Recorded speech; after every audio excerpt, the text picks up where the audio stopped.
The moment of creation is a form of magic, where an off becomes an on, a 0 becomes a 1, then another, and another, until, deep in the complexity, you discover order, speed, reliability, power.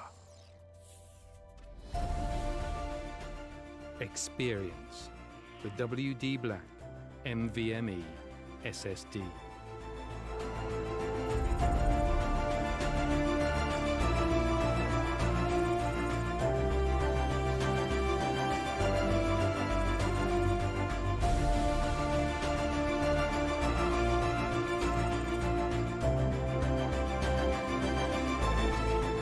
Fueled by darkness.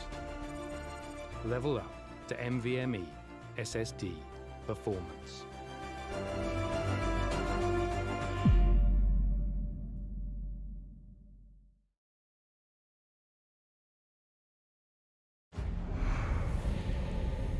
Numerous forces aimed at the Earth.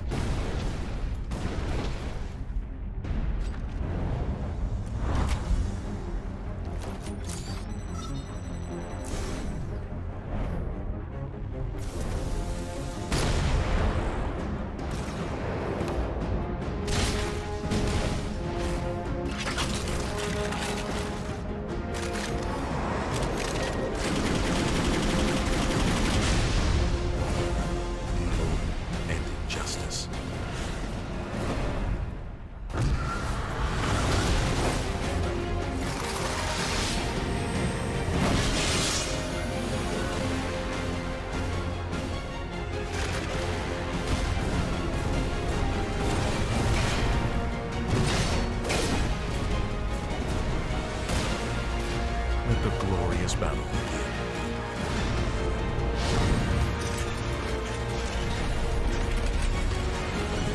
begin. Geared up for victory. LG Ultragear Gaming Monitor.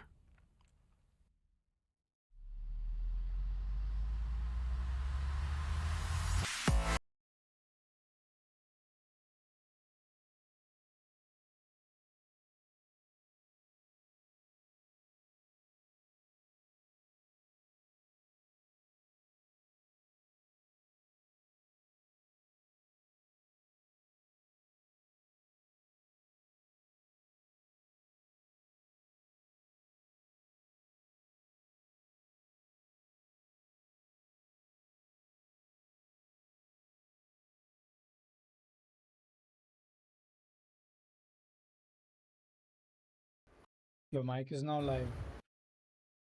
Alrighty then, ladies and gentlemen, welcome back to the WD Black, the Esports Club League for Rainbow Six Siege, powered by LG Ultragear in association with ACD Fibernet, Zotac Gaming, and Games the Shop. I'm your host, Blackjack. Joining me is my co-host, Admin Foxy, as we are here for the third game of Day 3 of Division 1 in Season 2. This is the game where Phoenix will be taking on Kira Esports on the map of Clubhouse once again. I say once again because this is the second time today that we are seeing this particular map. Foxy, how do you feel tonight? Oh, Blackjack, thank you for asking. I'm very excited to see how this match turns out because one thing that we know for a fact that the last match sadly couldn't get completed on stream. Apparently, the match went to maximum overtime. It went 15 rounds in total. Kira Esports turned out to be the victor of that. 8-7 victory over Vector Sports, and really well played by Kira. I'd say just a little chat I had with Amar before the match started, that is obviously in the Discord VC. Amar told me how the match went ahead, and both the teams performed amazingly. He also shed some light on how Vector Sports played well, despite they were on the deficit of a 5-6 scoreline, 4-6 actually. Kira Esports was sitting on match point already. With that being said, we'll be up and running in this match, and this in fact is also going to be Clubhouse. Let us see if Kira Esports bring out the similar strats or it's going to be different. No Maverick ban this time around, and in fact no Kaid ban despite the Thatcher being banned. Echo and Maestro taken out of the board. That is going to make things all the while more difficult for Phoenix to make sure they get the Kaid out of the play. But now that the Maverick isn't banned, definitely that does change the tides a little bit here and there. in terms of how these teams will approach this match. So with that being said, let's take a quick look at both these rosters. True, Nyx, Short Effects, Mechhawks, and Hypertushi on the side of Phoenix. Phoenix did lose today 7-2 against Quantum G1 in the morning, while Kira Esports have got Khajiit, Death Hammer, Atharv, Catched, and Rattler. They happened to win over Vector Sports on 8-7 in the last match as well. Division 1 definitely cutting so close to each other. They've got to make sure they maintain their standings on the leaderboard. That being said, a 6-pick comes in from the Clash onto the Kaid and the IQ onto the Buck. The CCTV cash room is going to be the first side that they'll defend on, and Blackjack, take it away. Thank you for that very, very well said introduction to the match right here, Foxy. And as a quick reminder to all of our viewers about Phoenix, unfortunately, Phoenix, they did play the first game earlier today against Quantum G1, and they were taken to the cleaners. Quantum G1 took that game 7-2. So Phoenix, off the back of a little bit of a disappointing loss, will definitely be low on morale. But this is a new game, a new map, and a new match. And they will definitely be looking to make amends for the mistakes they made in that game against Quantum G1. And of course, we just heard how Kira Esports, they are fresh off of a match on overtime match point. We did have some technical difficulties from our side, which prevented the stream from going all the way down to the wire. But we are here now for the game between Phoenix and Kira Esports. Both of them have had some very exciting plays in seasons 1 and 2 so far of the WBAC, the Esports Club League for Rainbow Six Siege. As action phase for round 1 is a beginning, we're seeing a somewhat similar strat from Kira Esports as to how they approach second floor CCTV on Clubhouse, as they did against Vector Sports, wherein they're basically turning Cash Room into a giant kill box and forcing the attackers to funnel into that exact area. But we do have Death Hammer roaming around for the time being inside of a bedroom, and as shots are fired out of the bedroom window, he's gonna know that is the Nomad who's out there. Will have known for a second that Jaeger was there. But as we see, Death Hammer has already made his way back. He knows that the Maverick is currently doing the half-wall trick. And you can see, well, Maverick's missed a few spots here and there. Nyx is gonna have to rectify himself on how he's approached that breach. And that will, of course, cost him a little bit extra fuel for the time being. Is going for it nice and quickly, though. He wants to get this done so that the rest of the team can make the breach happen. Yep, there we go. He gets the inner part, and that is it right there. Buck can now open up the main wall of CCTV as the reinforcement inside has been ripped to shreds by Maverick's own blowtorch. True on the Buck, he's going to be busy focusing on that, but looks like Mechhawks is going to finish up. Nope, he's not. Okay, there's going to leave it a little bit shredded looking. From the looks of things, just a crouchable area. Not going to be able to run through that, full force. But that should be just enough when it comes to the push onto CCTV, if it comes down to it, mind you, because, of course, Kira Esports could just deny them entirely. Drone taken out inside the side by Catch is going to be giving away his position for the time being as the Buck finishes up the breach on the main wall CCTV. Flashbangs are going off into its sight as the only denial, that is Jaeger, won't be able to cast that for the time being. Shots are fired towards red stairs to make sure. Oh, the Jaeger peeks! What a peek from him to take out Nomad, and that's the first attack out of the board. Death Hammer has taken quite a bit of damage as Shu's going to take down Rattler. That is the castle gone, but Hibana has made the breach onto the main wall of Cash going into construction as the Jaeger has been downed. Gas grenade from Khajiit, that is the smoke, is going to deny the push in from the attackers, but it is a 4v4. A technical 4v3 since Death Hammer is still down and hasn't been revived yet. C4 from below, I'm not sure where the C4 came from, mind you, but it's not going to connect onto anybody, so it really didn't matter. Catched is going to catch Hypertushi for that matter, as that is the Hibana of the board, and it's now a 3v3, a 3v2 if you will. Oh, it is now a 3v2. The Jaeger is still down, and Atharv and Khajiit have to make a play happen for their team. Khajiit's going to gas Amur himself, and he's going to go down to Mechhawks. And now Nyx is going to go for the plant. And oh, what a wall bang! Is going to secure the kill onto Mechhawks, and it is all down to Nyx and Atharv in a 1v1. True is down, and there we go. The attackers will win round 1 as Nyx, holding down the door of Cash, is going to get the kill onto the Goyo. And that is going to give Phoenix round 1. What an explosive beginning from both of these teams right here on Clubhouse. CCTV being pushed, giving quite a lot of action for us casters and everybody at the home seat, getting some really good Division 1 action going nice and quickly in WD Black, the Esports Club League for Rainbow Six Siege. We're going to be moving back to CCTV from the side of the defense, as Kira Esports definitely want to put their first round on board as quickly as possible. And it should certainly be quite interesting to see whether or not they'll be able to. For the most part, maybe they're trying the same sort of strategy that they did before.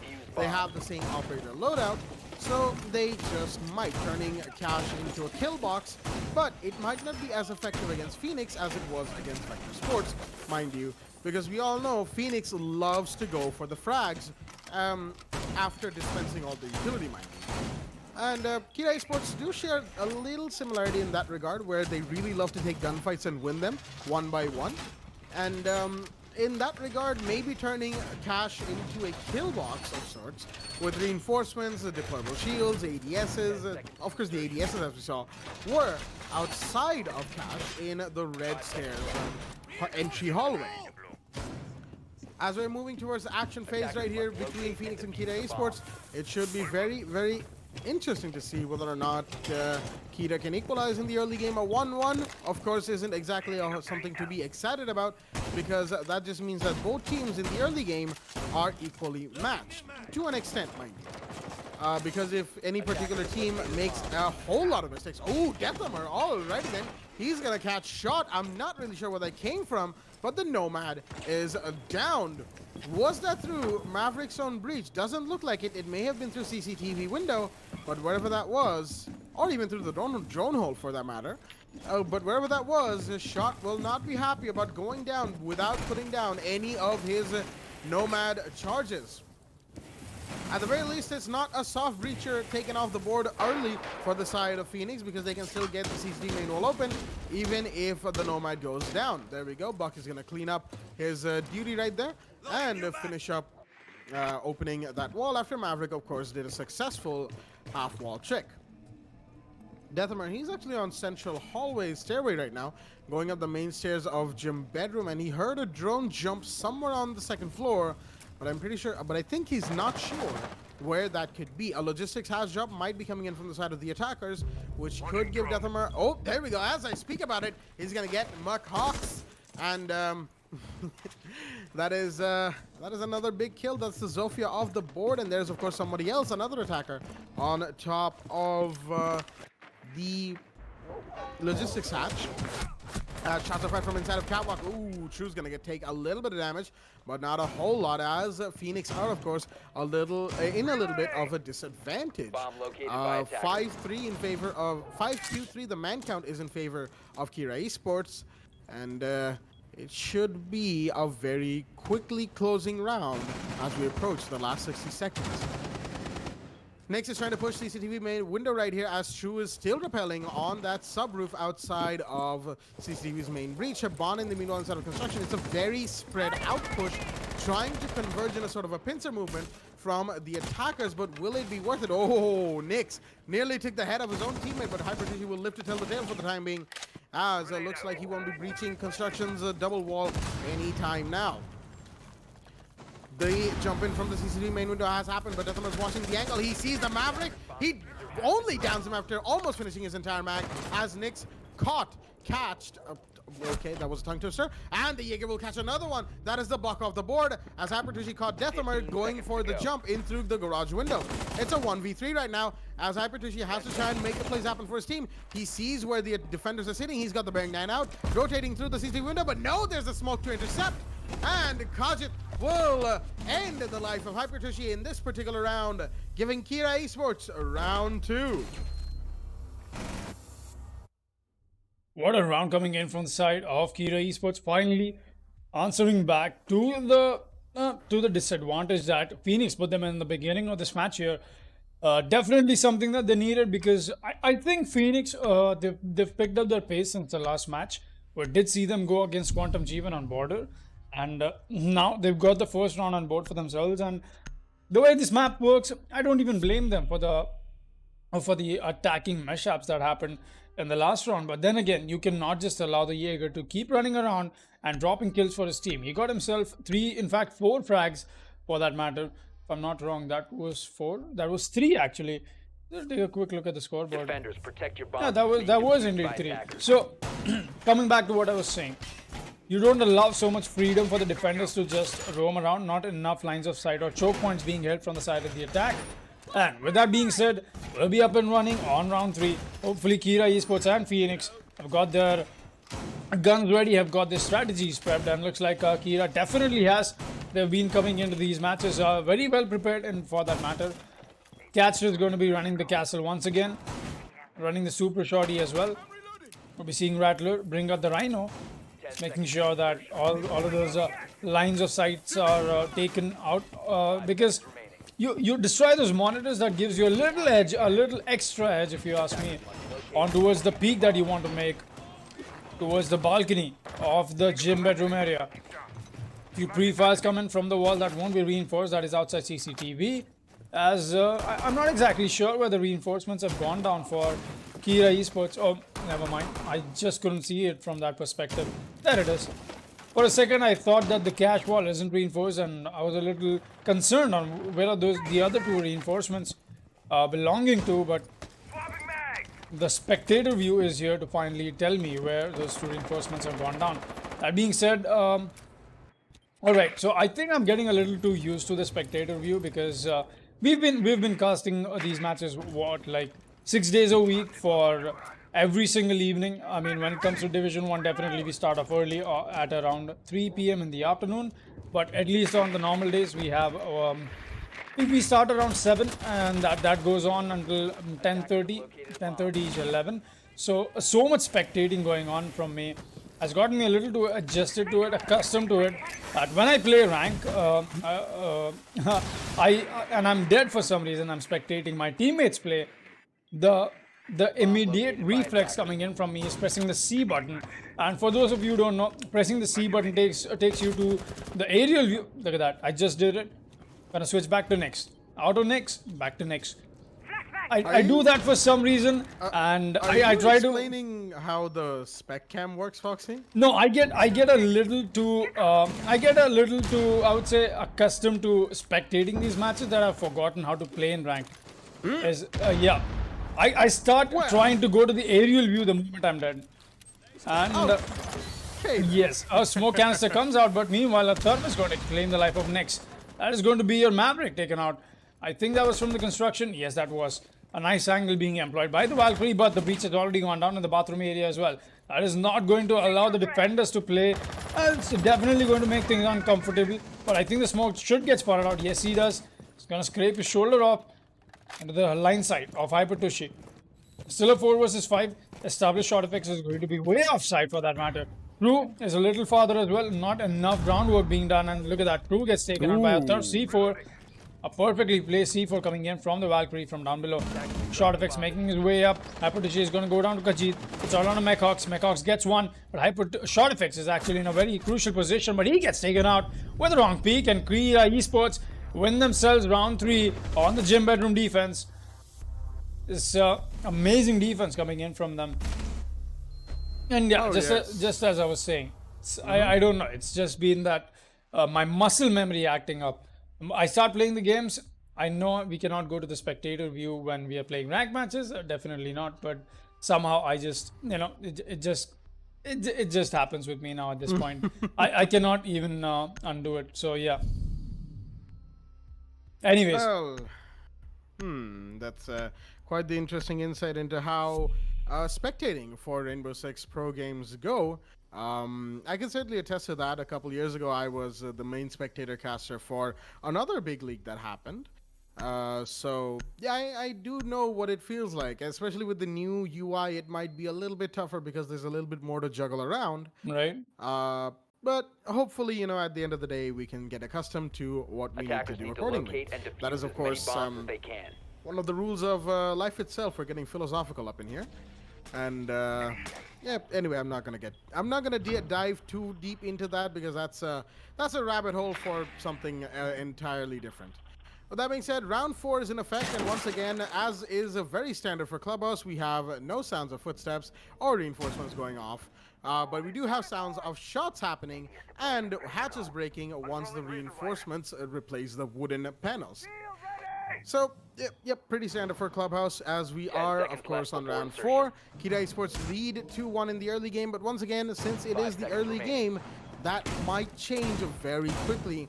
As we know, both of these teams, they will definitely be going very, they should probably be going very close to the wire, you know, down to the wire. But we did say the same before the game of Quantum G1 and Phoenix. We had an idea that maybe even if G1 wins it, it'll be a close game. And, well, look at where that got us. 7-2 for Quantum. So, with that being said, anything's possible.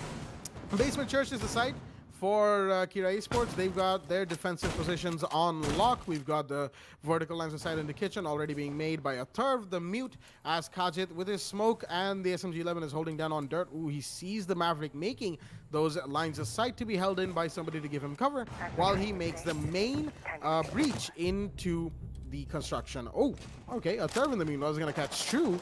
That is the mute who has already gotten the first kill, and that is the Buck off the board. That's a pretty big kill because that's a lot of vertical utility that the Buck will no longer be able to have an effect for his team. And it's a loss that Phoenix will definitely be feeling because we all know how influential True as a player can be in any given round if he gets his groove on. But that being said, he's going to be off the board. It's a 4v5 right now, but we still got plenty of time for Phoenix to equalize and even take the advantage in the man count, as Hypertushi is going to take a Turv right there. And that is exactly what I was talking about. The man count has been equalized.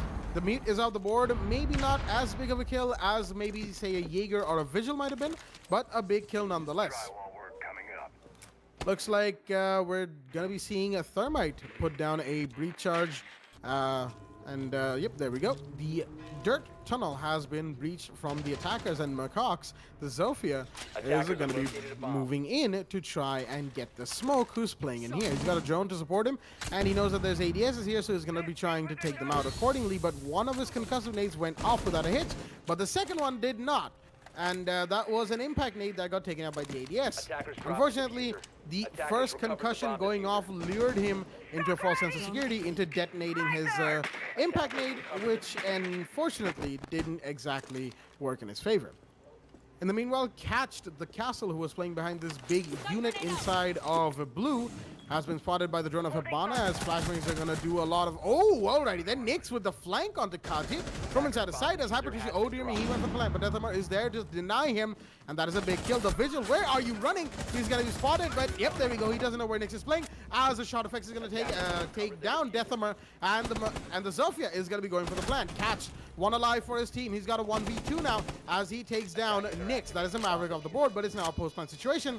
The Zofia is very low on HP, and she just went for the plant, so she could be a potentially easy kill, but he's got to watch for the one playing Hatch. Shots are fired, but no, he's not going to find where Macox is playing. He knows where the Zofia is. Roughly, the pings are still going off, but those are non-shoot throwable, and he's got to play around the boxes, but no, there's the Hibana on top of the Hatch, and Shot will find Catched, and will take him out accordingly, giving Phoenix round 4. He's definitely bringing the guns alive for themselves. Next with a really ballsy hatch drop coming in from him, and making it was almost a no point of return for the smoke over there. He got really pressured in that tunnel. Nothing he could have done to make it out of there. But then again, I just want to point this out, the fact that, all right, this is just my frustration talking. Okay, guys. How much more of Clubhouse are we going to see? I am legit. I'm not even kidding right now. See, I never get tired of casting. I'm pretty sure you'll agree with me on that, because we get to cast these amazing matches, and it's just good to watch play at this level, right? But then again, it becomes repetitive. Definitely, it just kills the fun at some point. I'm not saying it has killed the fun right now, but Clubhouse is the only map that we've been seeing all these teams play in our region, for that matter. It doesn't matter if it's a qualifiers. It doesn't matter what division it is. Clubhouse and Cafe at the WD Black, the Rainbow Six Siege. Actually, it's supposed to be the WD Black, the Clubhouse and Cafe League. I mean, we've seen so much of about these maps being played. Might as well name it that, because I for some reason just cannot digest the fact that the teams playing at such a high competitive level, they don't want to bring out a larger map pool for themselves. It just gets me thinking that the way this game is, so much versatility, you can definitely extend your map pool on. And the only team I have seen opt for almost all the maps in rotation, or not exactly all, but no, at least not the same ones over and over again, are Union Gaming, for that matter. And yep, as I just take a quick look and confirm my facts, Union Gaming has been that one team that has that has been open to ideas of innovation in terms of how they choose the maps. And the Valkyrie cam not being spotted from the side of Phoenix is going to give away so much information on towards the side of the defensive team. And the breach has gone off. McCox is sitting in his spot right now. Is very comfortable, but that information is definitely being traded out. I don't think that the Valkyrie cam is still being spotted, but Thurb is going to take down McCox. I think that was, we saw it coming at this point. Death Hammer is going to get another kill. That is going to be true. Hypertushi is finally here to shut Death Hammer down, but only before he does a huge amount of damage. Name gets scooped, gets thrown out, but the Wamai is here to catch it out. I haven't heard Maverick scream out that dialogue before when he's throwing a nade, actually. Right, you learn something new every day. A third is going to get Nyx as well. It's a 2 versus 4 now, and definitely not looking good.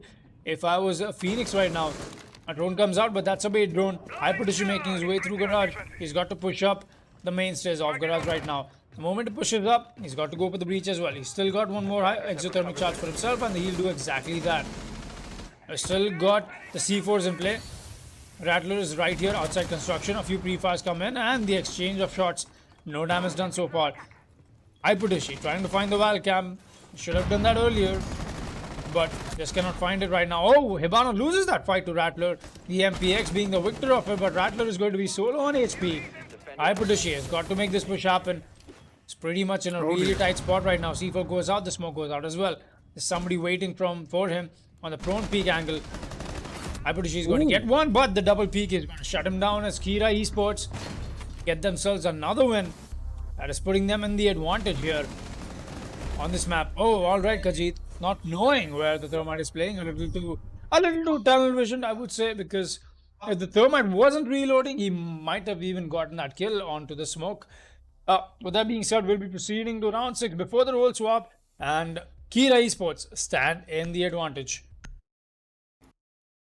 One round left from the roll swap right here, as 3-2 is in favor of Kira Esports, and it is certainly looking like they might end up taking the pre-roll swap rounds, the first half of the game, 4-2. But from what we've seen so far, Phoenix could just as easily equalize, as we see the 6-pick out of the buck into the sledge, and we will be definitely moving to a gym bedroom once again from the side of the defending team.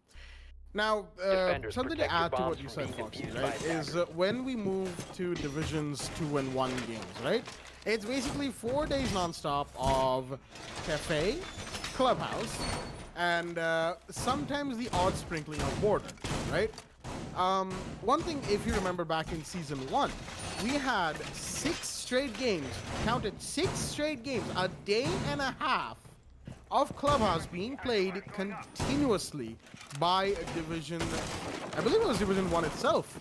And yeah, like that was just absolutely insane. And I do definitely agree that having that sort of a repetition for the same two maps with the odd sprinkling of the third map is a bit much. And at the end of the day, having that sort of a situation makes me want to, makes me have a little bit more fun casting Division 3 games, because it's down in Division 3 where you can see the coastlines, you can see the consulates, you see all the other maps that you think you would get to see, but not in Division 1, especially in Division 1 for that matter. As, yeah. With that being said, we're going to be moving into round 6 right here. A little bit of a rant from both of us casters as, trust me when I say this, both of us still love to cast Division 1 games because this is the highest tier of play you can possibly get in the WBAC, the Esports Club League for Rainbow Six Siege, and pretty much in the Indian circuit in general. But sometimes, you know, a bit of repetitiveness can suck the fun out of it. It hasn't so far, but we are starting to get a little tired of it. In the meanwhile, we're going to be seeing Hibana making breaches happen around the map with her Excyrus pellets. One has gone off, a failed breach for that matter, as a Turv's C4 is going to find shot. That is the Hibana off the board. And what a play from the Valkyrie right there to take out one of the hard breachers of the attack. And why is True down? First off, where is he down? I think he just jumped off the roof. Oh, dude. Yeah, he did. He definitely did. I think that is what happened. Exactly. Because look at that, the doorway is not opened as well. He's just bleeding out over there, not even getting any help from the rest of his teammates. It's so sad to see the Sledge right here. The man from Scotland is just bleeding away as the rest of his team is struggling to get in towards sight and try to make some plays happen. Oh, doesn't look like she was going to right here. Oh, no, Nyx is coming around. The savior, the Maverick is here. Heroes never die, as they say. And nope, he's gonna have a little bit of fun with him as well and revive him back up to 20 HP. Finally, the mistake corrected from the side of Phoenix. A bit of a costly mistake, mind you, because Sledge is down to 20 HP.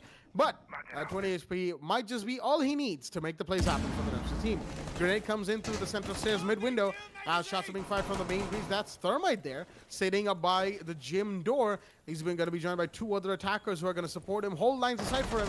But if he pushes in towards Jim, he might be faced with a bad situation. Hypertrophy taking Kajit, but no, he's going to be refracted by Deathhammer, sitting behind the bed that propped up mattress there. As Nyx takes the diffuser from the corpse of Thermite, and Rattler takes a bit of shots. There we go. He's going to go down as Deathhammer finds Nyx. That's another one for the Jaeger. It's now a 2v3, and the diffuser is dropped. Jaeger still playing on the bed. He's going to get another one sitting there. It's a triple kill for Deathhammer. Will he find his 4th? Marcox is pushing in towards Cash. Shots are going to be fired as the peak comes in, and there we go. The 4K from Deathhammer to clean up Phoenix on round 6, as Kira Esports will go into roll swap 4-2.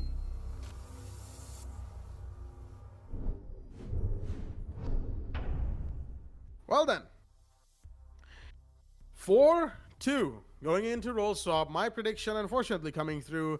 Unfortunate if you're a Phoenix fan. Don't get me wrong. I didn't make that prediction absolutely hoping this would be the case. I was, if you ask me, I was more inclined towards a 3-3 situation. But you can't control everything. And definitely, I can't control what both teams are going to be doing sitting here in the caster seat. With that being said, we're going to be moving it to Basement Church from the side of Phoenix as the 6-pick comes in, out of the Mira into the Alibi, and out of the Thermite into the Maverick. All right, Maverick is going to be the operator that Kira Esports decides to play with. And I think they need this at this point because, oh, wait a minute, Phoenix is not going to be employing the Kaid actually. Very interesting. Usually you're going basement, you want the Kaid for yourselves because we know how difficult it can get with the Kaid in play to get the kitchen hatch open. You got the C4 to worry about as well. And even if the Maverick is trying to open the hatch with his blowtorch, you can use that perfect opportunity to, you might even not get the kill onto him, but definitely can tag him along based off the location that he's playing on, as it does get relayed the way he's positioned. That being said, I don't think the operator selection from the side of Phoenix is a little too in the favor for themselves, but let us see how that turns out, because then again, at the end of the day, Siege is still a frag fest, and it only stands to see on how these teams want to play against each other in that fashion. A shield comes out. I think they'll be employing, I don't exactly remember. Oh, Mecox already starting things off. He's going to get flamed the life of Rattler. That is your Ash already down. The Jaeger takes down the Ash very quickly as Mecox is suddenly evoluted into Deathhammer with some, what's unexpected plays. And this is just some stuff that I've personally gotten to see Deathhammer on a land, so that is exactly why I say that. He's been really unpredictable, and that has been paying off perfectly for this man. A really good advantage gotten for Phoenix already in the beginning, and Kira Esports putting 4 rounds on the board for themselves. starting off on defense on this map is definitely something that they were looking forward to.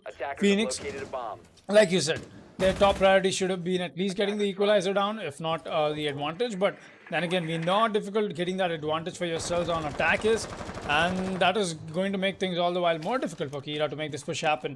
Kaz is going to be inside the tunnel. He's making his push happen. Kaz, all right. Oh, actually, there's nobody catching catch off. Catched off. All right. I saw this coming the moment I saw his name, but then again, Athar is already going to drop the blue hatch. He's going to spot at the leech. I mean, he's going to lose the gunfight. The Buck is here along with him. Death Hammer has got to make some plays happen for his team. He's got the stuns in his back pocket and the skeleton key. Shot effects is going to go down, and so will Death Hammer. It's all down to the Maverick. He gets a kill, but only to get shut down by Nyx, as the refrag game is on point for Phoenix. And like I said, it's Siege. At the end, it might come down to a bloodbath. It might come down to the gun game that the teams want to play against. Don't even want to invest in the utility ops that are being employed. Something I think Kira Esports could not read into, because they did lose a man in the early start of the round. And more than that, I don't think they even went for the kitchen hatch breach. They straight up walked into construction. The drop down from stock happened a little too sooner without getting the roamers cleared from the top floor, and Shot Effects using that advantage to perfection, getting themselves that round and his team this round. That being said, we'll be seeing ourselves go to round 8. 4-3 is going to be the scoreline. Mute comes out from the side of Mechhawks and not the Mozzie. Mozzie, sadly, we haven't seen a lot of Mozzie plays being employed since he's lost his shotty. But then again, I wouldn't really say Mozzie is completely useless. He can definitely be used in very specific maps on very specific sites. Yeah, I'm only talking about competitive play definitely here, because you want to make sure that every single operator you pick has a purpose to serve, and more than that, something that he brings to the table and that complements your team for the victory. So Mozzie has just not been able to fit that profile since his nerf coming in. And Buck, I think the reason Buck is still a little too strong is because players are a little too adjusted in the way they play Buck, right? I mean, old habits die hard. So Death Hammer making sure he's bringing the Buck, and Khajiit just to be extra sure. That's a double soft breach. Actually, there's going to be Rattler on the soft breach potential as well. But we did see Rattler go out in the beginning of the round last round, and it really makes sense. While Kira Esports would like to have themselves insured over the soft breach that they're bringing on the board for this round. Absolutely, and of course, along with the 3 soft breaches, we've got we've got a Thurv and Catch on the 2 hard breaches. No Thermite once again, as we've seen a bit of Thermite plays coming in from Phoenix when they were in the attack, but Kira Esports so far, not so much. In the meanwhile, we see Deathhammer. He was inside the stocks for the time being, but went for some vertical plays, got shot at, and decided, you know what, it's not worth it, I'm out of here. And in the meanwhile, Catched is going to be doing the Maverick half-wall trick, as it were, with protection from Rattler for the runouts and all of that stuff. And oh, is that construction single wall unreinforced? That is quite interesting from the side of Phoenix, leaving that open for breach. Khajiit makes his way in towards the bedroom hallway, and he's just making sure that there are no defenders out on the way out here. In the meanwhile, we do have the Buck, and he's going to be joined by the Hibana inside of logistics from the logistics house drop. Catched and Rattler are by the main breach of CCTV. So it's a pretty well thought out attack from the side of Phoenix. Pretty much it's gonna boil down to a pincer movement from one from construction and one from the main breach potentially. Oh, never mind. Maverick has made his way towards the CCTV window. Alrighty then, that is interesting, and he's rotating away from there as well. Maybe being requested by Hibana for the main wall of construction, maybe not. As more shots are fired all over the map, and Hibana's Exterior spells will be burning away, taking down the construction double wall. First the angle, and then the rotation, and oh, Goyo spotted running! Oh no, Hypertushy, where are you going? Arthur was going to be asking that as he takes down the Goyo, and that is a big kill off the board. Hypertushy is gone for the side of Phoenix in this round, but as we approach the 60-second mark, it's going to be a very close call for both teams. And whoever walks away with this round can arguably walk away with the entire match. But again, that is an angle yet to be seen. Mute is sitting inside of cash room right here. The grenades are coming in close to him, but he is barely hanging on right now. He can't really move. The flashbang comes in, so there's a grenade, another grenade, and more flashbangs. And somehow he has been allowed to just sit here as the push from Deathhammer hasn't come in, and Hawks is just going to be sitting here for the time being. He sees the slash, but no, he's going to lose that to the other SAS operator. And, well, Kaji is going to happily take that kill. It's now a 3v2, a 5v2, make that, as Deathhammer took shot down as well. Catch is gonna be going for the plant by the main wall of construction, the double wall that is, and the diffuser is gonna go off as Catch is gonna take Nyx refragging onto for the kill for Deathhammer. And there we go. The Ash will take the dock. Even though True was the first one to start shooting, he will lose that match against the Ash. As we all know, Ash wins these no contest for the most part. Round 9, as round 8 was of course won by Kira Esports, giving themselves a 5-3 lead. And what a play indeed coming out from Kira Esports, getting that breach, CC2 main breach done, rerouting most of their operators, 4 of them for that matter, pushing through construction once the main breach on construction double wall had been finished, and then completely taking Phoenix by surprise, making them think they might come through CCTV's breach by having the Ash shoot away at any possible defenders or gadgets that she could. And it's certainly well played from the side of Kira Esports on the attack. They are slowly but surely running away with the game, 5-3 in their favor. In round 9, it all stands, all the odds are slowly stacking in their favor. But as I say that, this is of course Rainbow Six Siege, where it could all change at the drop of a hat, and suddenly we could see Phoenix on match point 6-5. Will we or won't we remains to be seen. With that being said, we're going to be seeing the Kaid brought in play. Hypertushi is going to be playing the AUG on that operator as well. And for the most part, it is the same team as it was the last time. Macox is going to be playing the Mute. Hypertushi, Nyx on the Valkyrie, Shot on the Jaeger, and True on the Dock. Valkyrie camera spots one on the vending machine inside of lounge. Of course, that's a little bit easier to spot given the lighting in that vending machine. But of course, whether or not the attackers see it is all up to them. They might be blindsided by any of the roamers going for a flank through lounge, or anybody sitting in garage with a punch hole or a bullet hole, as we see Shot doing exactly that.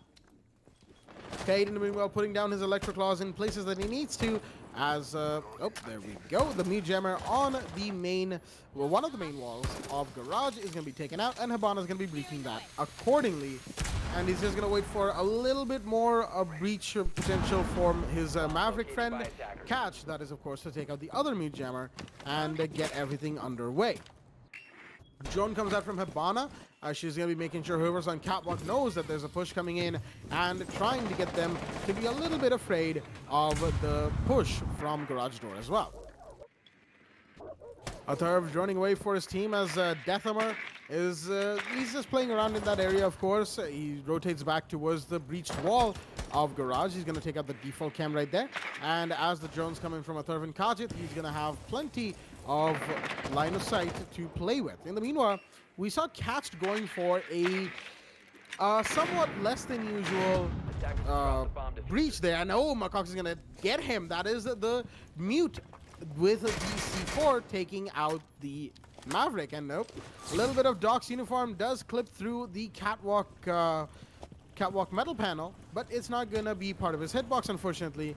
And it's going to give away his position, mind you, to Deathhammer, and he's going to have to take Catch for the time being. He's going to see where the Buck is playing, but no, the Buck is going to leave for the time being and get some shots onto the Dock instead. Kajit goes down in the meanwhile to the Valkyrie. That is Nyx getting a kill. He gets a double. Alrighty then, a third goes down as well, and there we go. The Buck is taken out by the Dock, still on catwalk, and now it's a 5v1, all down to Rattler, who is on the Stocks window. A stock stairs window, or blue stairs window, whichever one people prefer to call it. He gets, he breaks both barricades, one up for stocks, one for the window area, as a drone is going to be giving him call-outs to whether or not anybody's in this area, but no, there's somebody on blue stairs, and that could just be the flank that gives, oh, there we go. The Jaeger is going to get that for that matter. A Shot will finish off the round, taking down Rattler, and that is it for round 9, mind you, as Phoenix were the ones to win that, making it 5-4, still in favor of Kira Esports, of course.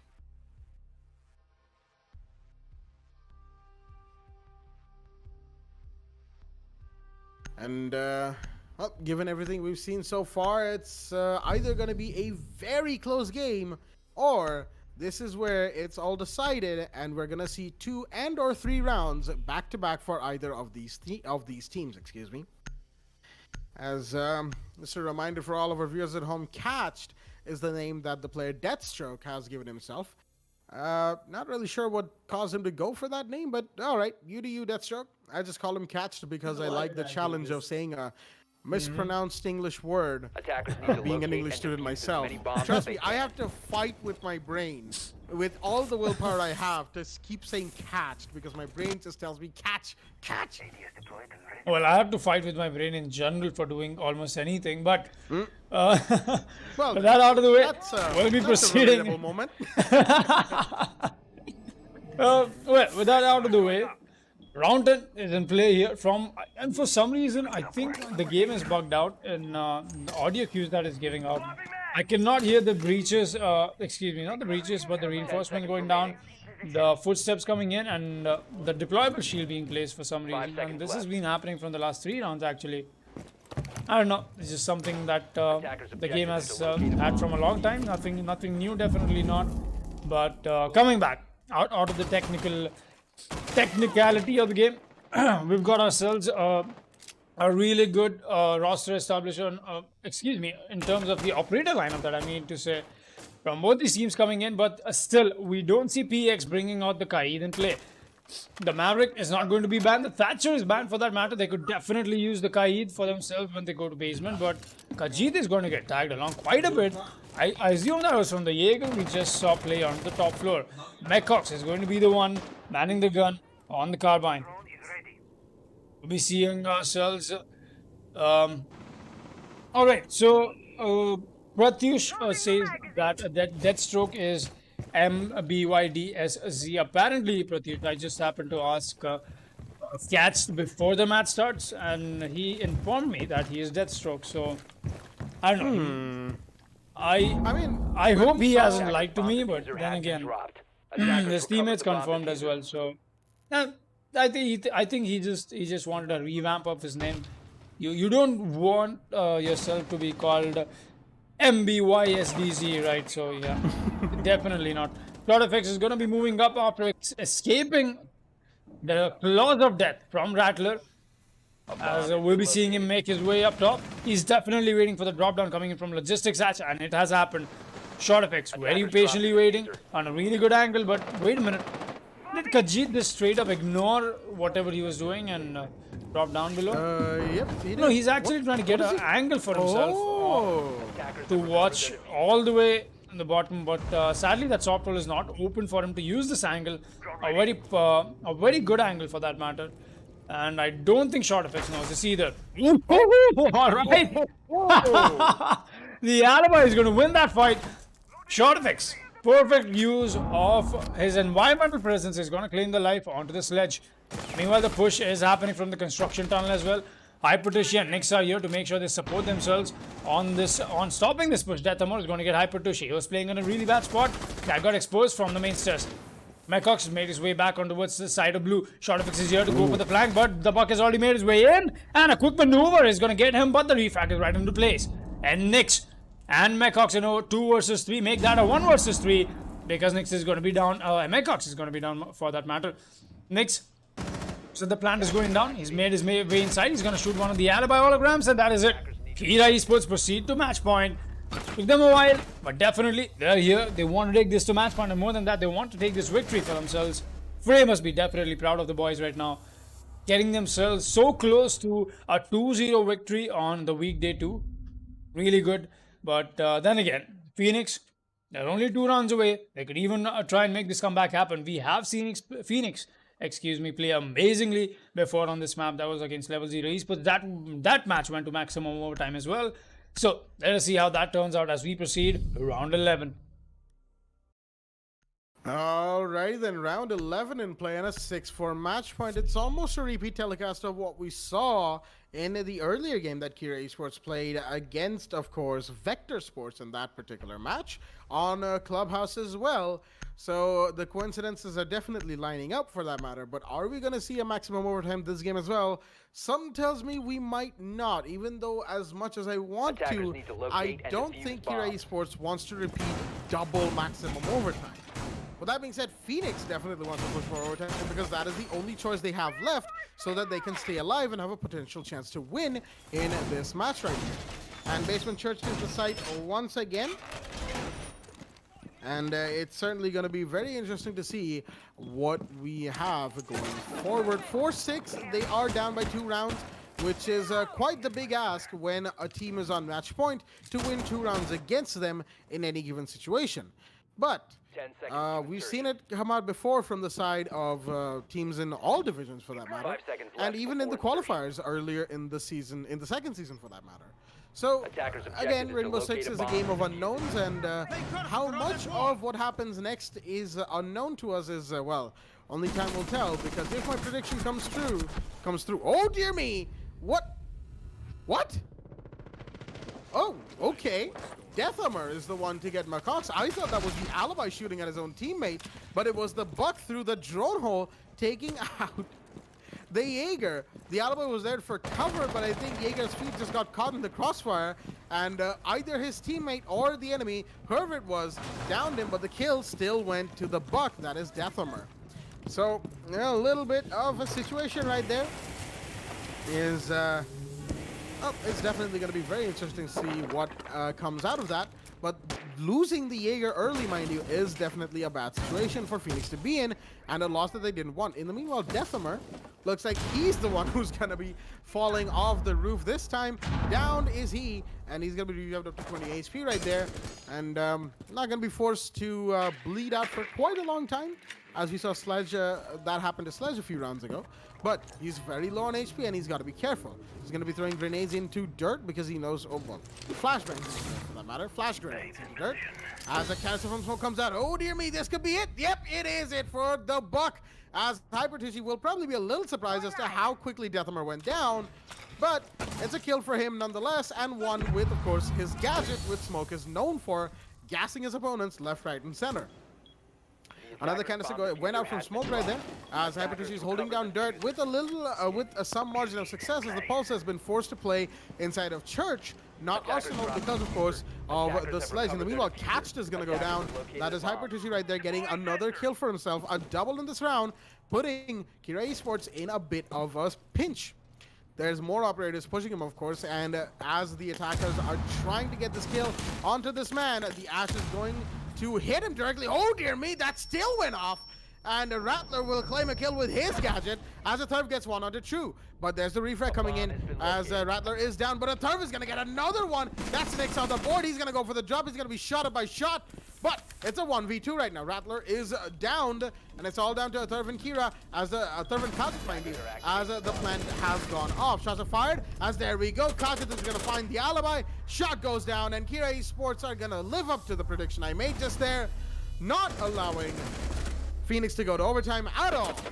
And as the dust settles, Kira Esports are once again your winners here in the WD Bag the Esports Club League for Rainbow Six Siege Match 3 of Day 3 of Division 1. They take Clubhouse 7-4.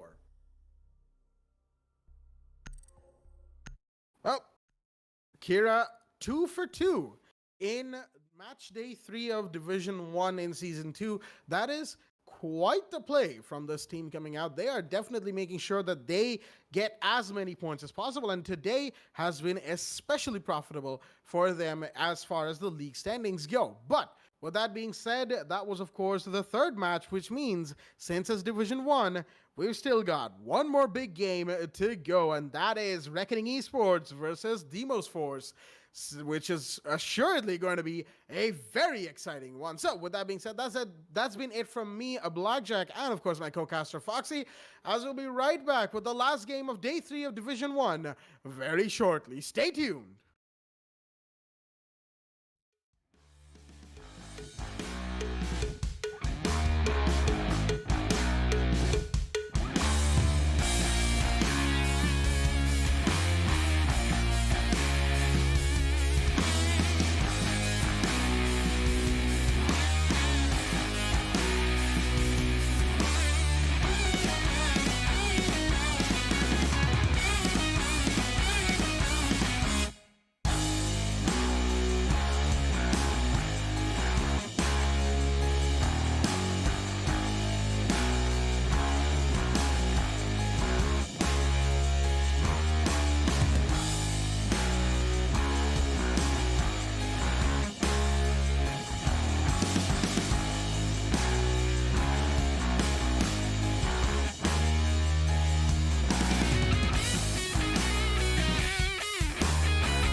Alrighty then, ladies and gentlemen, welcome back to the WD Black the Esports Club League for Rainbow Six Siege, powered by LG Ultragear in association with ACD Fibernet, Zotac Gaming, and Games the Shop. I am your host, Blackjack. Joining me is my co-host, Admin Foxy, as we are here for the final game of Day 3 of Division 1 in Season 2. Reckoning Esports are going to be taking on Demos Force right here, former Stack that is. And unfortunately, I've got some bad news for all of our viewers back at home.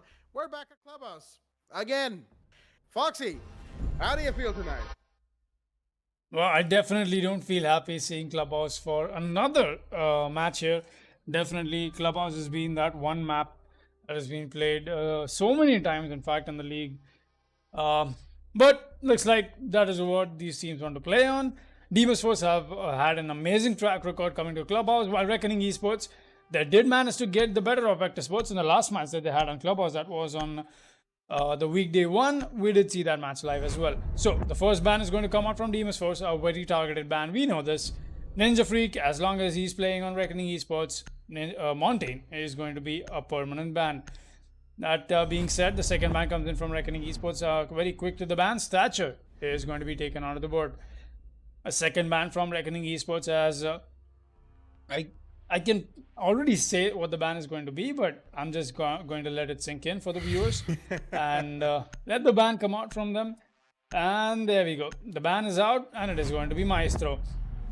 A third ban, the fourth ban coming in from Demon's Force is what stands to see, because they'll be starting off on defense, and they wouldn't want the Kaid ban. Obviously, they would want to take something off that would not give them rather disadvantage, but something that does give them an advantage when Reckoning Esports moves on to defense. And with that being said, we'll be up and running very shortly into the match. The action begins, but for now, let's just hold on to the ban phases. And there we go. The last ban coming in, and it's going to be all right. The Mira is going to get taken out. Very interesting ban coming in from Demon's Force here. As usually, we see the Mira being left to play on a map like Clubhouse. Definitely not much you can do with the Mira if I'm being completely honest, except for the side of the gym and bedroom. But now that the Mira ban has come into play, those are going to be your bans: Montaigne, Thatcher, Maestro, and Mira. That being said, let's take a quick look at both these rosters. Tsukushima, Goat, or Senpai, Poindex, Sniper 1 Candy, Notorious, and Snow on the side of Demon's Force. We've got Rats, Vortex, your average R6 player, you also know him as Risha, Unknown Gamer, and Ninja Freak on the side of Reckoning Esports. CCTV Room and Cash Room is going to be the first defensive side that Demon's Force wants to play on, and we are up and running with the action. Blackjack, take it away. Thank you for that beautiful introduction to the game, Foxy. As we are here on a Clubhouse, CCTV is the site, and Demos Force are going to be on defense first.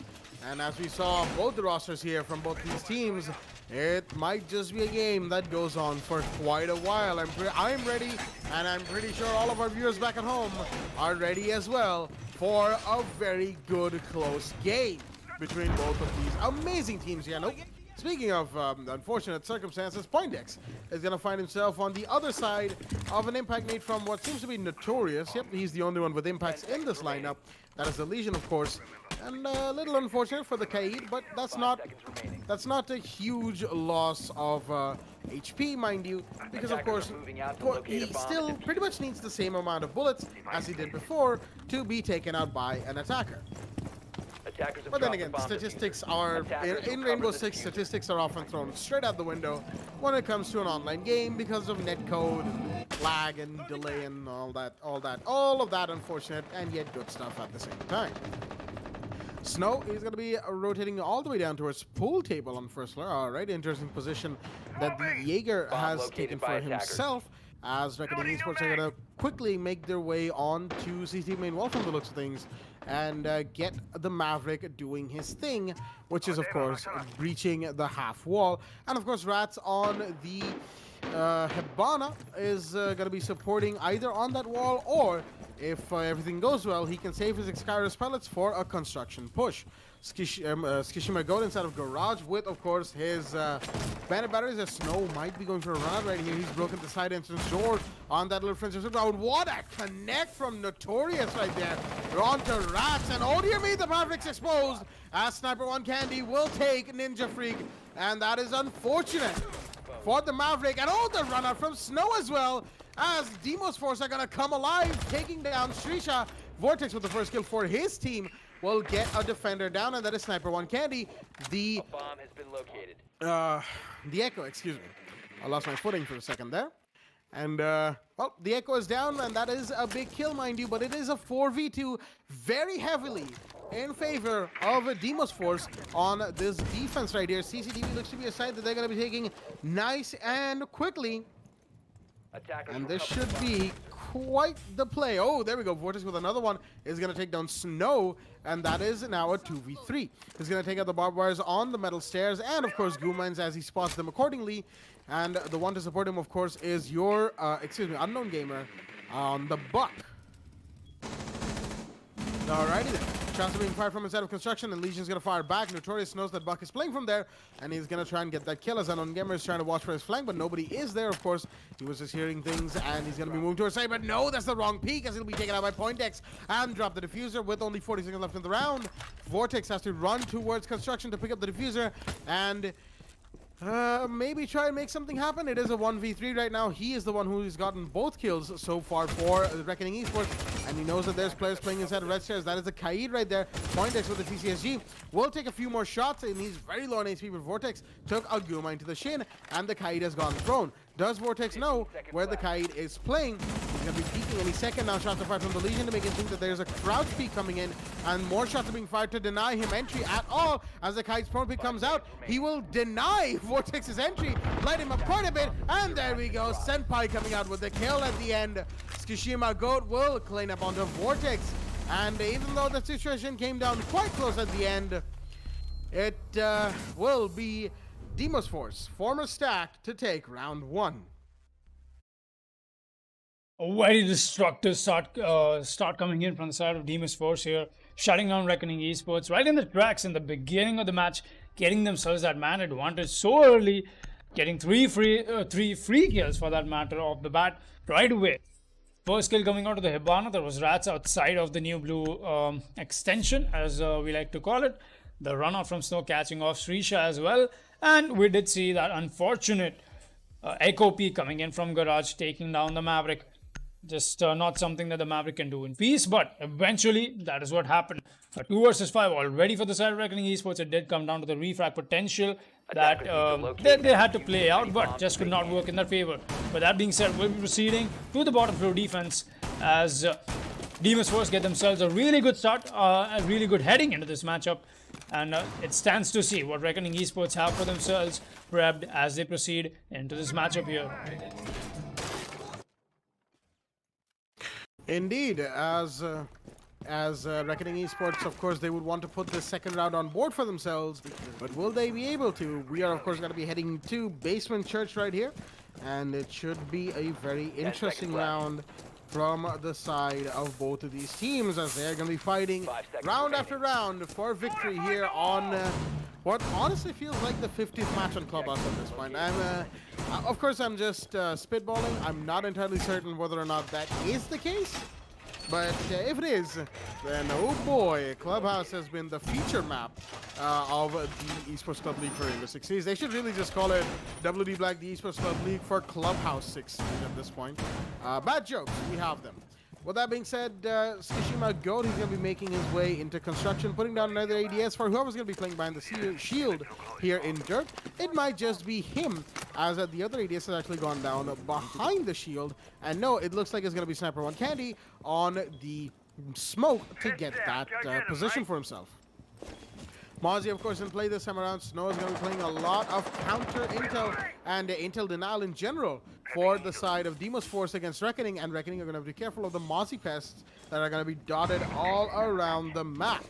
And then meanwhile, we've got Hibana already making sure to break. Nope, she won't be able to, in fact. She tried to break the kitchen hatch, but she's going to be denied. Rats, unfortunately, not having his first hit. Oh, even his second set is denied. And oh, dear me. But now, Legion is, of course, out of impact grenades, and the kitchen hatch breach will go off. But the cost is huge. Hibana can no longer get any other hatch on the map. Any reinforced wall, any hatch, none of that will be broken by the Hibana. All of her Excalibur pellets have been expended trying to get the kitchen hatch against the notorious the Legion that is. Impact tricking away to glory. Smoke has been spotted, but no, he's gonna. Oh, where was that even? That, oh boy, that gas canister was very up close to where both Maverick and Shrisha were sitting. And that is quite a bit of damage, as one canister has got enough for them, as Sniper 1K is going to be throwing out another one. And Notorious in the meanwhile is playing in quite the precarious situation. He can be spotted from the kitchenette if the attackers line themselves up correctly, as another drone will spot where the smoke is playing. Flashbangs are going off in his general direction, but will it be enough to take him out of that place? Maybe, maybe not. IQ's RD scanner is going to be finding defender intel for the time being, as it doesn't look like the dirt push is going to be coming out from the side of Reckoning Esports. They may have just been denied completely. And oh, Snow's going to get one. That's a big kill. That's Ninja Freak off the board. Will he get another? No, he won't. He's going to lose that fight to Vortex as the refrag comes in. But now, the Reckoning Esports have to make the plays happen, have to push as Vortex takes a Guma into the chain. He'll be forced to take it out before he takes any more damage and push down the main stairs farther. It is only 20 seconds left on the clock, as there we go. The hash drop has happened. Ras is going to get one. That Sniper 1 candy over the board, and he's going to try and get Legion. But there we go. Notorious goes down. It's a 4v2 all of a sudden. Vortex with a double kill for himself, but Shrisha goes down to Skishima Goat, who gets another one. That's a double kill for him. And Pointed gets one more. The hash drop is denied by Skishima Goat. What a play from himself and the Kaid to get the 2v4 clutch right here. Senpai lighting up once again, this time on the Jaeger for the side of Demos Force, giving them round 2. It doesn't matter what Operator Senpai plays, he's just amazing, man. Look at that rotate coming in from him. He got the cover that was playing on the main stairs. He knew that he's allowed to rotate back onto the deep arsenal. That doorway, or rather that soft breach, was already open from the side of the defense. In the beginning of the round, mind you, we did see Smoke making that rotation, and the deep arsenal entryway was free and open for Tsukishima Go to just straight up walk in, get himself a really powerful position to play in, and Reckoning Esports just not able to fight against that. That being said, we'll be proceeding to round 3. 0-2 is going to be the scoreline in the favor of Demons Force. We'll be seeing them go onto the gym bedroom defense here. Sniper 1 Candy. Now he's going to be on the Jaeger, while Tsukishima Go is going to fall back to the castle, the UMP in hand. But I've already said this. It doesn't matter what gun the Senpai is going to play on. He's just amazing with it. Castle barricades come out on very general positions here, very classic spots that you want them to go out on, and I would not really say it's some extraordinary or out of the general sort of setup that is being brought up from the side of Demons Force. But definitely, it's how you defend a site like this, such a dynamic site that is so many windows to watch out for. There's a logistics hatch as well. Then once the main breach is done. With that being said, we'll be seeing Notorious go for a spawn peek out here onto the main spawn. That is the main entrance, but nobody's going to spawn there for the while, as Reckoning Esports are gearing up for their 3rd round. Unknown Gamer, once again, he's going to be on the buck, and looks like we haven't really had a shift in operator roles. As Reckoning Esports looks like they just want to be a little too invested in whatever they're doing. The Legion, I think he does get spotted out. A few pre-fires do come in. It's only a matter of time till Legion picks that fight. And he does against Rats, and he's going to lose that fight. What a play from Legion. A pre-fire comes in. He's going to claim another one. What a play from Snow here. That might as well secure him this round, but no. The shutdown comes in right back from Unknown Gamer. That is going to be the bug, shutting down the Legion. It's been a one-man show that is coming alive for the side of Demons Force all in all. And we've seen this happen quite a lot. I've told this before as well. The frag potential on the side of Demons Force is unparalleled. Pick those gunfights when nobody expects them to, but another flank comes in. Vortex trying to light him up, but the run out is here in place. Gym bedroom. And Vortex's Claymore is going to get that kill, and the refrag for that matter, but not enough to equalize the man count. Sniper 1 Candy is going to maneuver back onto the CCTV hallway area and make his way back up into construction. Gets healed up from Notorious as well. Sniper 1 Candy getting healed up to 100 HP as he's intending to take this fight in just a moment. That is going to be with Unknown Gamer as the buck is creeping up on him. Sniper still watching this the hole that has been opened up by the buck. Let's get spotted out. Gonna have to go aggressive. The buck, he knows where he's playing. He's gonna lose that fight. Sniper 1 Candy with another amazing flick coming in from him. It's all on a Ninja Freak in a 1 versus 3 now. Poindex, Sniper, and Notorious, everybody's going to be on full HP. He's still got 1 minute left, more than enough to make this clutch happen. But the real question is, will he able to? Nade comes out, possibility to take out that castle barricade. It goes out as well. Castle barricade gets taken out. That does expose his position. Prone Peak comes in and he's gonna get taken out. Demon's Force are standing unhinged in this defense. 3-0 is going to be the scoreline in the favor of DF. At this point, oh boy, Demon's Force are just taking round after round back to back for themselves. Round 4, and we're seeing a 3-0 scoreline being established nice and early. Reckoning Esports, unfortunately, not being able to answer what they are being presented with. That is, of course, Demon's Force former Stack, just proving farther and farther why they are such a force to be reckoned with. I just realized what I said right there, and don't get me wrong. Reckoning Esports is definitely a force to be feared. They are an amazing team by all rights, and they deserve to be here in Division 1.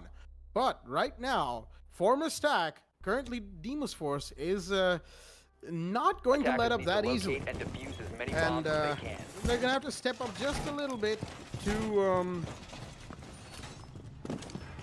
get the rounds in their favor. With that being said, of course, we're going to be going back towards CCTV on the second floor. And should be quite interesting to see whether or not Reckoning can put a round on board for themselves right here and right now. They will need to, because when Demon's Force go to the attack, that's when they can really spice things up on Clubhouse. We've seen them do that before, and oh boy, it's going to be a show indeed. 10 seconds to With that being said, again, a fairly standard set of operators and holds coming out from the side of Demon's Force. We've got the Bandit, the Kaid, both electrical operators for that matter. Snow playing the Jaeger, Sniper and Candy once again on the Echo, and Notorious on the Legion. One thing that I'm pretty sure Ninja Freak, I specifically called on Ninja Freak because one thing I'm sure he's going to be doing this round is making sure that when he goes for that half-wall trick, he's going to be very clear of where he's breaching those lines of sight. And that line that he needs to make to do the half-wall trick on CCTV main wall, because back in round 1, he was doing it correctly, but unfortunately, he was a little too close to the opening made by his blowtorch, which gave his position away to a very hungry Echo. And Sniper One Candy, who was playing Echo in that round, was more than eager to get the kill. In the meanwhile, we've got Shrisha, your average R6 player, sitting on the ventilation units outside of the gym bedroom subroof and holding down an angle through CCTV window. And just to make sure that he gets the Bandit or the Kaid or whoever decides to run around through there. A little bit of shock damage being done to Ninja Freak as, oh, that is quite a lot of shock damage. I don't think he should be going for this. Ninja Freak is already under half HP as the Bandit battery is going to be taken out from his teammate. But was it worth it at the end, Ninja Freak? I'm not entirely certain it was going to take even more damage, but there we go. The breach is done. There's only a little bit of soft wall left, and that is it.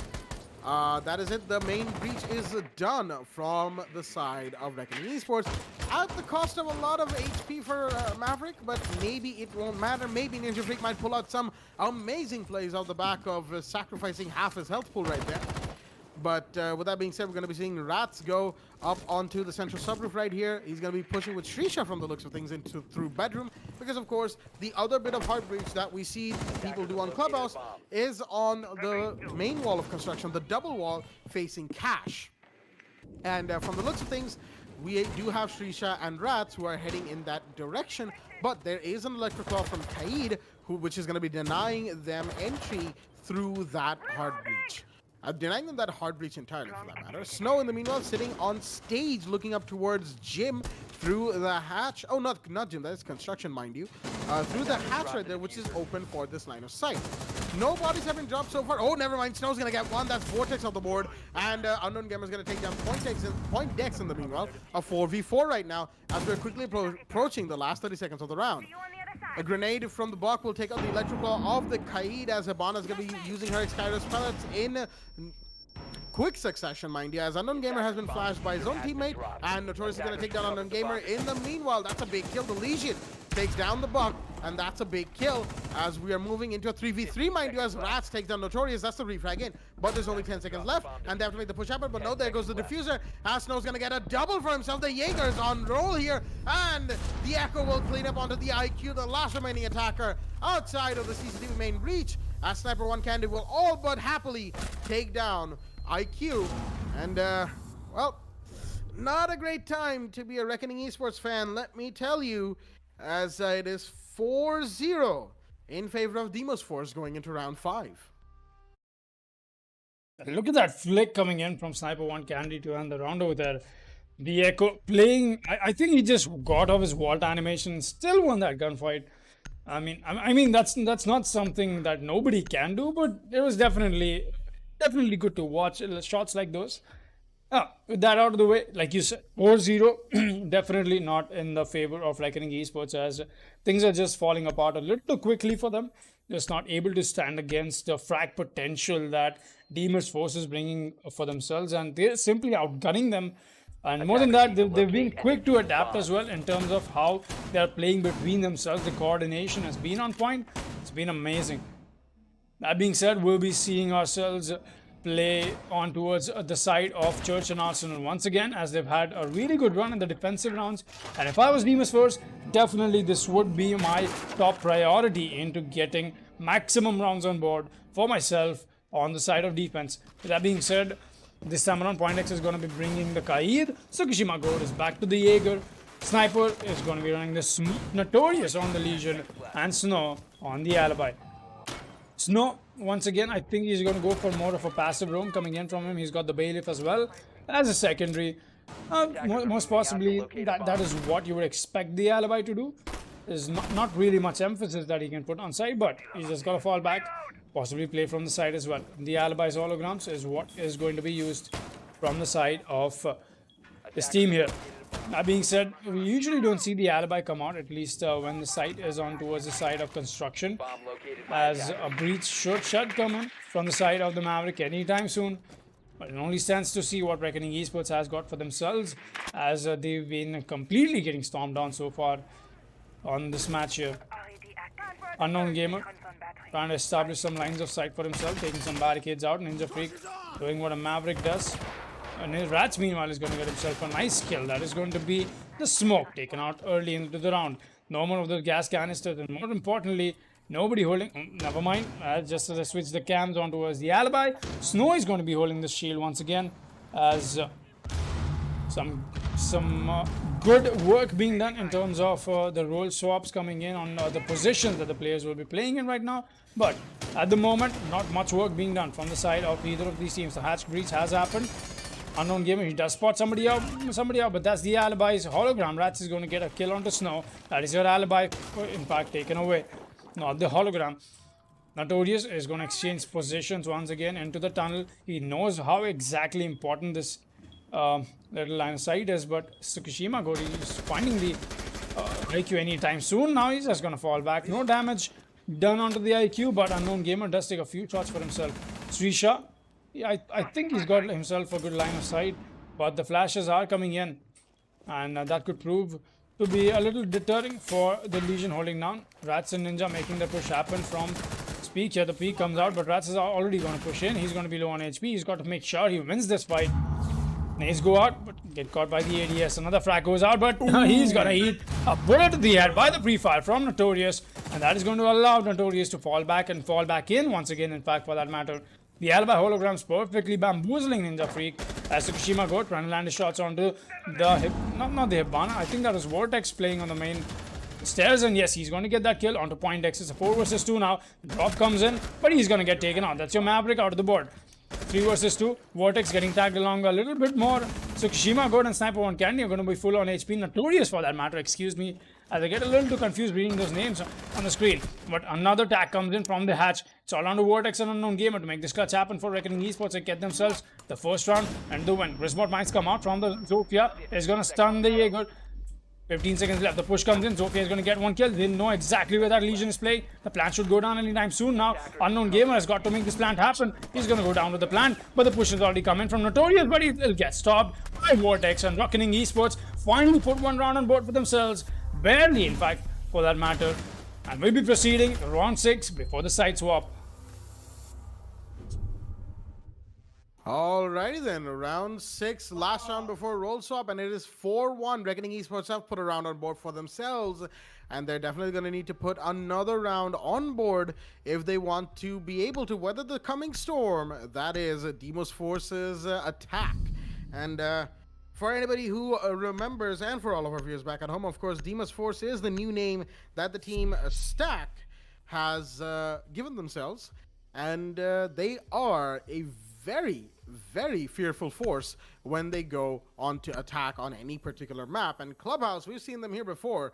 They have taken rounds by storm on this particular Defenders, map. protect your bombs from being And defused by attackers. it's certainly going to be interesting to see whether or not they do the same here, or Reckoning Esports, when they go on the defense, are going to have strategies exactly for the way Demas Force plays on this map. I assume they have. I'm not going to ask because spoilers, but you know, always nice to speculate a little bit. So we're going to be seeing a gym bedroom come out from the side of Reckoning Esports, not CCTV, a gym bedroom it is, as they are going to be looking to try and make a couple of plays happen. They did have a run-in almost with Tsushima Goat and Notorious the Legion in the last round, but unfortunately, it just wasn't enough for Demas Force to finish out the round, even though we had some great shots being fired and some great plays being made. Just a little bit, you know, just a little bit, too little too late. Yeah, that's what I'm looking for. Anyhow, action phase is in effect here, as Reckoning Esports are still in the deficit by 3 rounds. Sniper One Candy, he's sitting here in CCTV room waiting for Poindex to finish reinforcing on that wall onto the red hallway right there. As there we go. The reinforcements are done. The drone is going to spot Sniper One Candy, and the breach onto CCTV main wall is going to come out. And oh dear me, that's not the peak you want to be going for. Rats will happily collect onto the Jaeger, and that is a big first kill. Sniper One Candy is off the board for the side of Demas Force, and they definitely didn't want to lose him this early into the round. We're still not past the 2-minute mark, and it is all coming down to this. It's not all coming down. Nothing's coming down just yet. We're still plenty far away from the end of the round. Excuse me what I said there. As we see Maverick going for the half-wall trick once again. Ninja Freak.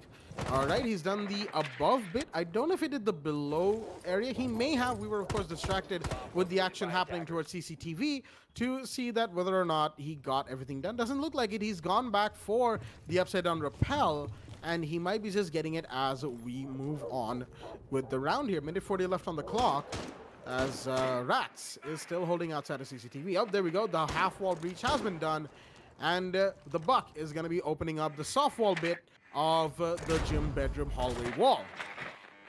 Pretty much the main breach, the CCTV main breach of this site, which is the gym bedroom main hallway wall, as that has been taken care of for the side of Reckoning Esports. That is, of course, only one step for the attackers right here. They need to do a lot more if they want to gain control over sites. Get a couple of defenders, get the utility in place, flank watch established, and then they can safely go for the plant. Of course, they could go for a risk plant, but it's probably not worth it to risk it all on one plant and then end up, say, dropping the diffuser in a hypothetical situation.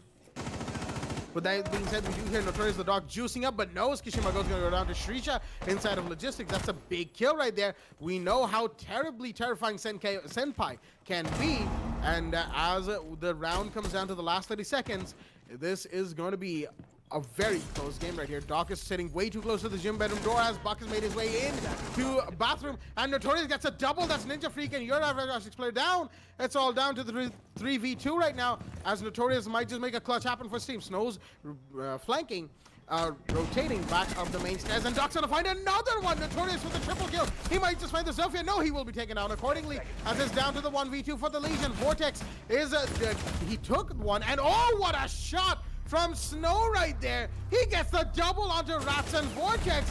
Despite being stunned and going prone on the main stairs, he will get the kills for his team, as even though it was all falling in place for Reckoning Esports, they end up losing round 6 to some amazing plays by the Doc and the Legion, who got that 2v5, all collapsing down to Snow's 1v2 clutch. Round 6 goes to them, and it is 5-1 in favor of Demas Force going into roll swap.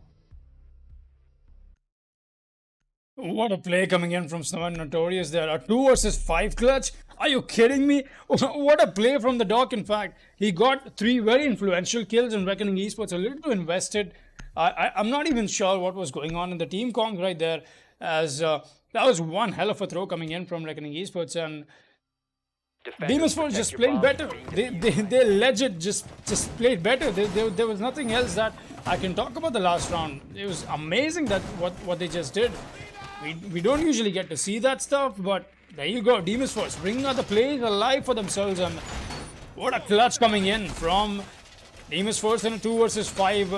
A kind of a retake, but definitely not in a post-plant retake. Usually we see such retakes come out once the plant has gone down, but now the side swap has been done, and things are definitely not looking good for Reckoning Esports. Demon's Force right now sit 1 round away from going to match point, while Reckoning Esports have still got 4 more rounds to climb back onto this possible comeback that if they try and make this possible. That being said, we'll be seeing ourselves proceed to the action phase. One thing we've got to notice is the fact that both these teams stand on equal points right now in the leaderboard. They've both had 2 victories for themselves, 2 matches played. This is the 3rd match that they'll be playing, and so far both of them sit on 6 points each. This match is in fact going to be the decider on who gets to stomp on another one and make their way up in the leaderboard. Quantum G1 sitting very comfortably on the top spot. They've got themselves a 7-2, 7-1, and then a 7-3 victory in there somewhere. I don't exactly know what the numbers look like, but they definitely have 2 maps for themselves, 3 maps for themselves for that matter, as we'll be seeing a little bit of a stalled out attack coming in from the side of Demon's Force. Finally, I would say the cards are in place, and I think there's some communication going down between them on something that they want done from each other, while the breach has got to go down. Tsukishima Goat is going to be playing the Yash. Snow is on the same window as Tsukishima as well, trying to land some pre-fires here. I wouldn't really say it's all exactly a methodical push coming in from the side of Demon's Force. It's just the name change gets me sometimes. We do hear Thermite going for the breach. A very swift breach comes in from them, as we'll still be seeing Rats hold down the bike angle all the way on towards outside garage. Vortex does hear the stunts come out. He's going to play close to the drone hole. It's only a matter of time till he gets droned out, but there's only 2 attackers outside the breach right now. Sledge has made his way downstairs, as Rats is going to pick a fight with the Sledge anytime now, but I don't think Sledge knows Rats is playing right behind him. Rats! Never mind. He's moved back a little onto the hard cover. That is definitely going to hinder the sound cues coming to him, but he does hear the Sledge coming in, and he's going to get that shot. Snow takes the fall. Rats getting that first kill for the side of Reckoning Esports as they move to defense. Maverick trying to get this Maverick trick done, but he doesn't know that the Kaid batteries are what is outside. Rats trying to land a 1 tap. Not going to get anything. He's going to get the down, in fact, onto Sniper 1 Candy. That's your Thermite taken out of the board, but the refract comes right back in. And Poindex is going to get 1. Tsukishima Goat is already getting himself another kill. I thought he's already onto side because the last time we saw him was on the top, but the peak from Vortex is going to take him out. A perfect refrag game being played from both these teams here. It's a 3 versus 3, but on the terms and the looks of it, 30 seconds left for the attacking to make the push happen. Notorious is going to be inside. He's going to claim the life of Vortex. And I think the Kai does get spotted out as well. It's all going to come down to Unknown Gamer and Ninja Freak. Ninja Freak goes down to Notorious, and it's all on Unknown Gamer, and Demon's Force proceed to match point. And what a play from the attacking team here. Demon's Force is just not stopping. Definitely not. They want to get these wins on board for themselves and stay on top of the leaderboard in Division 1 right now. But definitely not stopping and completely stomping on Reckoning Esports, taking this match to match point already. 6-1 is going to be the scoreline. Well, Demon's Force taking Clubhouse by storm. We've seen them do this before, and honestly, I'm kind of feeling sad for Reckoning. You know, they've given it their all. They've been using their utilities, and they've been droning it out, gathering intel, getting some important kills, mind you.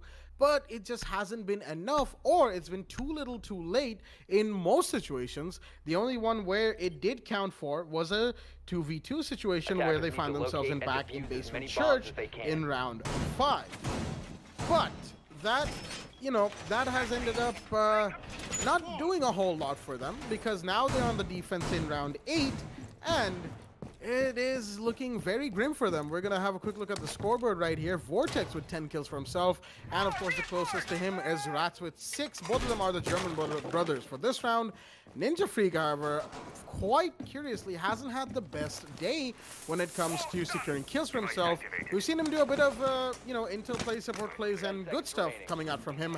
but it just hasn't been enough. Meanwhile, Camera feed the up. scoreboard for Demos Force was actually pretty shared, if you look at that. 9-7, 9-5, and 3, respectively, to all of our players. And, yep, shared effort indeed from the side of Demos Force, as we're going to be moving into match point situation. And with that being said, Reckoning Esports need to put a couple of rounds for themselves if they want to stay alive. And will they be able to? Maybe, maybe not. I want to say maybe, like from the bottom of my heart, but from what we've seen so far, it might not happen. We see that Tsushima got the Ash pushing through the strip club hallway area, and Snow's already in the second floor, going for the roam clear. Looks like he might be joined by a Hibana that's Notorious, and of course they're going to be working their way from second floor down to first floor as Tsushima Goat is slowly moving through the bathroom in a first floor, and just making sure nobody's on the washroom of the top floor, coming down from top floor. Of course, sees his friendly drone, knows that there's nobody there, and he can just hold it down as flank watch for the time being.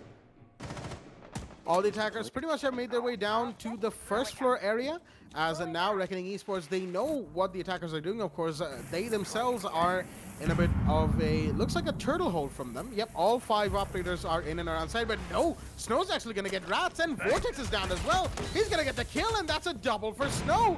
Right to begin proceedings in this round. What a play from the Zofia to get a double for himself while we still have a minute 30 left on the clock.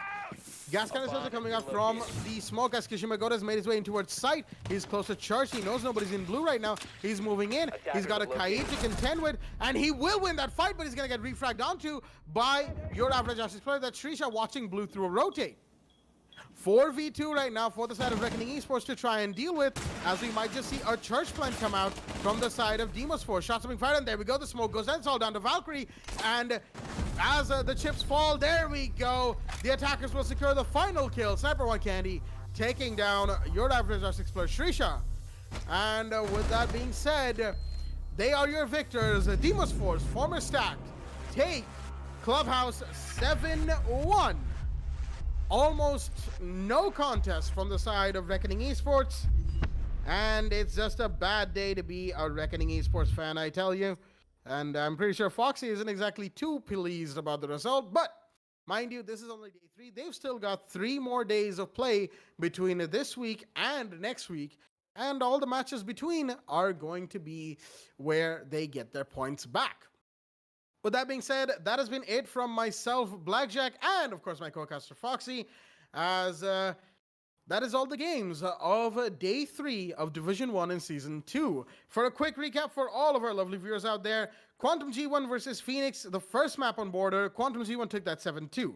Vector Sports versus Kira Esports on Clubhouse, Kira took that 8-7. We had a bit of an unfortunate technical issue that didn't let us see the end of that game, but we have confirmed since that it was a maximum overtime round, so we are a little sad admittedly to miss that for all of our viewers at home. Phoenix versus Kira Esports, the third game of tonight, was a 7-4 for Kira Esports. Kira Esports taking their games 2-0 today. And the final game, Reckoning Esports versus Demos Force. Demos Force were the victors, 7-1 to them on Clubhouse. And with that, that has been it from the both of us at the WD Black, the Esports Club League for Rainbow Six Siege. And we'll be coming back to you tomorrow with the Day 4 of Division 1 in Season 2. More Siege action coming your way tomorrow, so stay tuned.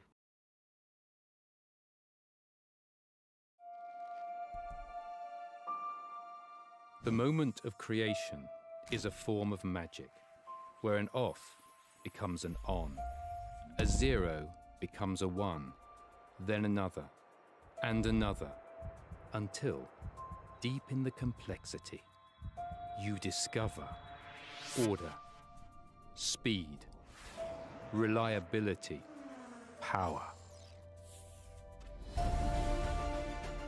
Experience the WD Black NVMe SSD.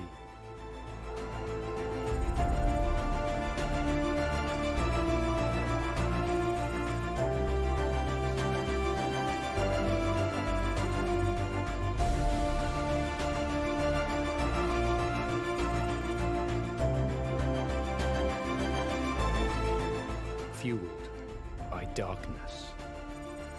Level up to NVMe SSD performance.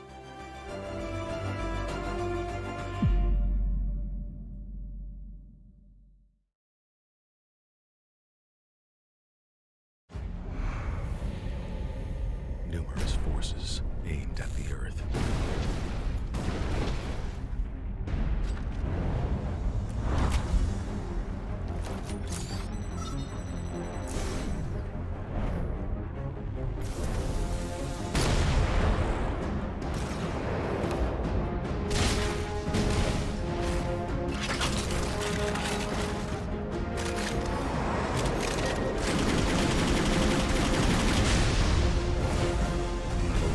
And injustice.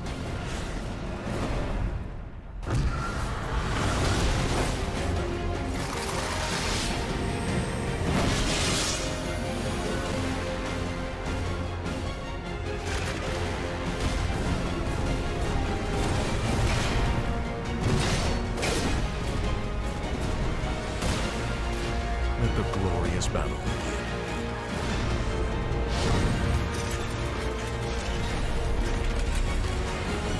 Geared up for victory.